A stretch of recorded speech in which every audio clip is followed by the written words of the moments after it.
గుడ్లు ఎక్కడ పెట్టాలి? ఈ గుడ్లు తెచ్చినప్పుడల్లా ఎక్కడ పెట్టాలనేది పెద్ద టాస్క్ అయిపోతుంది. ఐడియా ఇదిగోండి.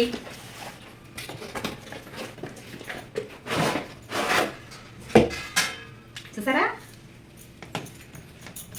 ఇది ఎగ్స్ వేసుకోవడానికి. మనం ఇందులో ఎన్ని ఎగ్స్ అయినా సరే వేసేసుకోవచ్చు.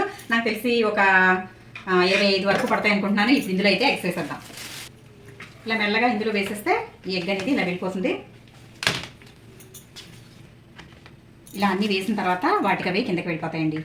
ఇలా ఎగ్లు పెట్టేసిన తర్వాత ఇట్లా మనం దీనిని కొంచెం ఈ విధంగా ఇటు అటు హోల్స్ ఉన్నాయి కదా, దీనిని కొంచెం అడ్జస్ట్ చేయాలండి. ఎందుకంటే గుడ్డు వంకరగా వెళ్ళింది అనుకోండి, అది మనకి కరెక్ట్గా సెట్ అయితే అవ్వదు. కాబట్టి దీనిని ఇలా పెట్టుకోవాలి. ఒక్కోసారి మూలన పడిపోతే కొంచెం పగులుతుంది అనే డౌట్ ఉంటే చేయి పెట్టేసుకోవచ్చు. చక్కగా చేయి పెట్టి కొంచెం దీనిని ఆపితే ఇదిగోండి ఏం పగలట్లేదు, చక్కగా పర్ఫెక్ట్గా వచ్చాయి. ఇదిగోండి ఇలా ఇరుక్కుపోతాయి. ఇలా ఇరుక్కుపోయినప్పుడు కొంచెం దీనిని ఇలా అనుకోవాలి. చూసారు కదా, ఇలా వేసేసి చక్కగా కిచెన్లో పెట్టేసుకోవచ్చు. మనకి నిలువుగా వస్తే మాత్రం గుడ్డ అనేది ఇరుక్కుంటుంది. కాబట్టి అప్పుడు కొంచెం సెట్ చేసుకుంటే సరిపోతుంది. ఇలా అన్నీ వేసేసుకున్న తర్వాత ఇప్పుడు ఎగ్ ఇలా తిరిగి ఇదిగోండి ఇలా తిరిగి ఇలా వచ్చి మళ్ళీ ఈ కింద నుంచి వచ్చి ఇలా వస్తుంది. ఇదిగోండి చూడండి, ఇక్కడ వచ్చాయి కిందకి ఎగ్స్. ఇదిగోండి ఇలా అయితే సైడ్కి వస్తాయి. మనం ఒకటి తీసుకున్నాం అనుకోండి, మళ్ళీ మిగిలినవి కూడా ఇదిగోండి ఒక్కొక్కటి చక్కగా ఇలా వచ్చేస్తాయి. చూసారా, ఇదిగోండి ఇలా తీయగానే ఇంకోటి వచ్చింది, ఇలా తీయగానే ఇంకోటి వచ్చేస్తుంది. దీనిని కలపాలి. ఇలా కలపాం అనుకోండి, ఇదిగోండి అన్నీ చక్కగా.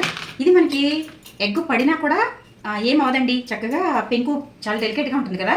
ఇది కూడా చాలా సాఫ్ట్గా ఉంది. ఎగ్ అయితే పగలదు. ఇదిగోండి నేను ఇప్పుడు అన్నీ వేసాను కదా, అసలు ఏ ఎగ్ కూడా అసలు బయట కూడా రాలేదండి. ఎంత బాగుందో కదా. ఇలా చక్కగా కిచెన్లో పెట్టేసుకోండి. ఇలా తీయగానే ఇంకో ఎగ్ వచ్చేస్తుంది. మరి చూసారు కదా, ఎగ్స్ పెట్టుకోవడానికి అయితే మంచి ప్రోడక్ట్, చాలా బాగుంది.